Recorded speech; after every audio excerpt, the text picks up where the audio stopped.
welcome to this Market Insight series. I'm Julia Lee, an equity strategist from Bell Direct, and today it's my great pleasure to be joined by Peter Harper, who's the head of capital market at BetaShares. Today we're looking at tips for trading with exchange-traded funds. And when it comes to exchange-traded funds, they've only grown in popularity, not only here, but also across the globe. However, when you're using them for a short-term trading strategy rather than a longer-term portfolio, there can be some stumbles that traders can come up across. So we thought we'd pick Peter's brain today in giving some tips to traders when trading with ETFs. Peter, thank you so much for your time. Today I just wanted to start by looking at ETFs as a short-term trading tool. Now, a lot of people use exchange-traded funds in longer-term portfolios. Is there room to use ETFs when short-term trading? Yeah, look, a really good question, Julia. And funnily enough, if you look at the US market now, ETFs are about 1 in every $4 traded on the New York Stock Exchange. So that's about 25% of all value traded in New York. Now, another way to look at that is the biggest ETF in the world trades about 4 times the amount of the biggest stock in the world, which is Apple. So when you look at numbers like that, it's really clear that these are by no means buy and hold investments or purely buy and hold investments. They're very much used by both long-term investors, but very much by active traders as well to get those short-term exposures. And a couple of other examples of that is ETFs give access to asset classes that you couldn't access through just ASX listed companies. So things like currencies or commodities like oil or gold, or perhaps country exposures like Japan or Europe. Or even, for some investors, directional trading such as short funds or gear funds for those who deem those strategies appropriate. I guess the beauty of exchange-traded funds is that you can gain overseas exposure. But what happens in terms of taxation when you are buying and selling overseas assets through exchange-traded funds? Yeah, well, look, when you deal in international shares, there are certain rules and regulations you need to abide by. You often hear of W8 Ben forms when people buy offshore shares or assets. They apply to some ETFs in Australia, but for example, all of the BetaShares range are actually Australian domiciled funds, which means no need to fill out a W8 Ben form from tax purposes, and also no potential for US estate taxes should you unfortunately pass away whilst holding that investment. And that's a big relief for a lot of people and really simplifies the ETF decision. That's good to know. I noticed that when looking at exchange-traded funds, some of the ETFs do have a low daily turnover. So if you're looking to trade these, how can you trade these exchange-traded funds without moving the price too much?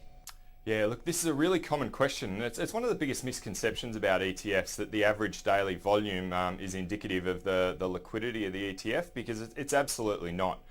ETFs have 2 liquidity sources. The first is just the natural buying and selling between natural market participants, like you would have with any share.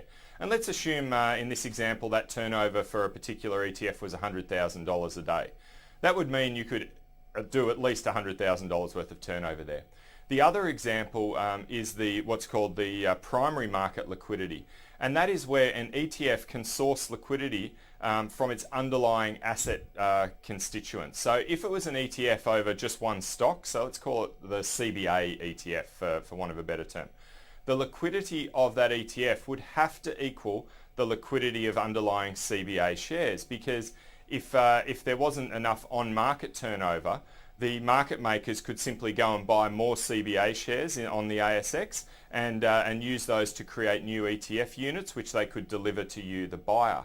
So in fact, the liquidity of an ETF is the liquidity of the underlying basket plus the average daily turnover.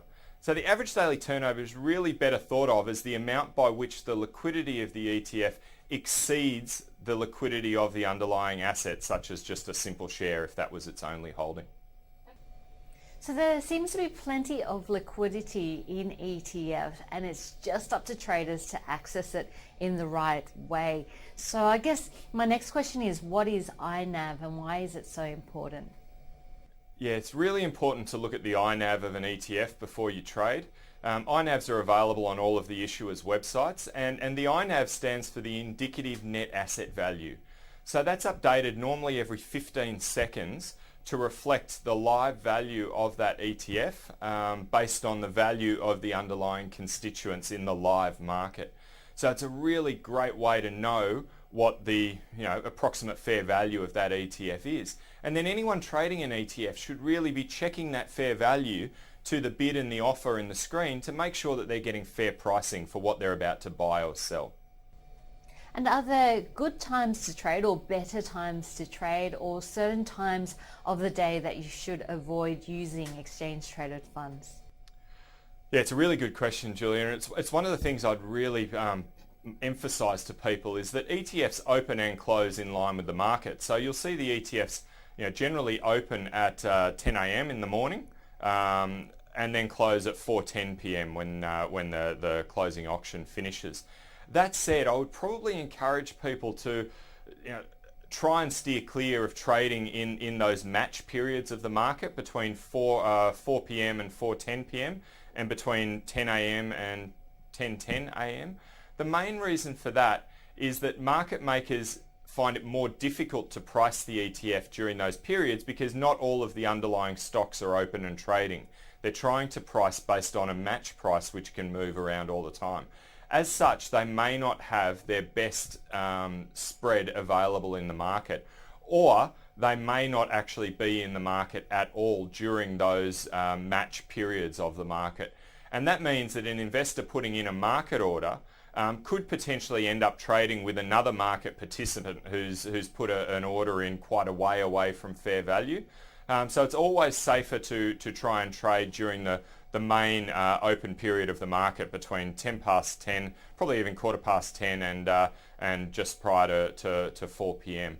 And you'll probably find you get much better results. And how do conditional orders work with exchange traded funds? Because sometimes the liquidity might not be there in the exchange traded fund, but it will be there in the underlying asset. Conditional orders are something that need probably additional monitoring. So if you were looking to place a conditional order on an oil ETF, you'd probably be best off placing that order on the underlying spot oil price and using that as your trigger for the ETF order rather than the ETF itself, only because the spot price may be updating more frequently throughout the trading day than the ETF price movement, depending on how much that ETF traded in that particular day. I would stress though that a market maker will make a spread around fair value, normally a couple of cents either side of fair value. So basing a conditional order off a particular price in the underlying oil may result in a conditional order going in between the bid and the offer of the ETF, so it may not necessarily get executed. So it's something that probably needs a little bit of additional monitoring as well, I would say. And finally, some words of advice or any tips that you have for traders, Peter. If I look at top tips for traders, I'd probably say, first of all, always check the INAV. Another thing I'd definitely suggest is that traders use limit orders rather than market orders. We talked about the liquidity of an ETF being based on the liquidity of the underlying assets. And if, for example, the spreads in the underlyings widen, then you would expect ETF spreads to widen and conversely narrow accordingly.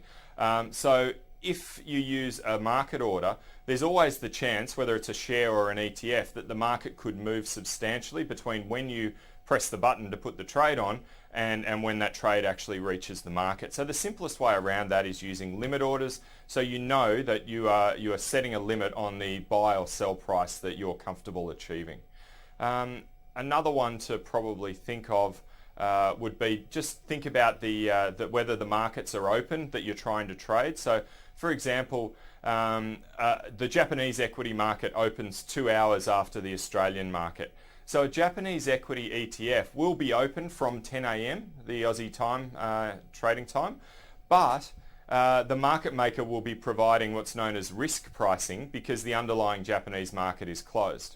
When that Japanese market opens 2 hours after Sydney, the market maker will be able to provide live pricing, and therefore you'll probably see the spreads contract So you'll always get better pricing in live markets than you will over ETFs where markets are closed. And for some markets, for example, the US market, there's no overlap between the Australian trading zone and the US time zone. So just something to consider there for investors. That was Peter Harper, the head of capital markets for BetaShares, talking about exchange traded funds and tips for traders. I'm Julia Lee from Bell Direct. Hope to see you next time.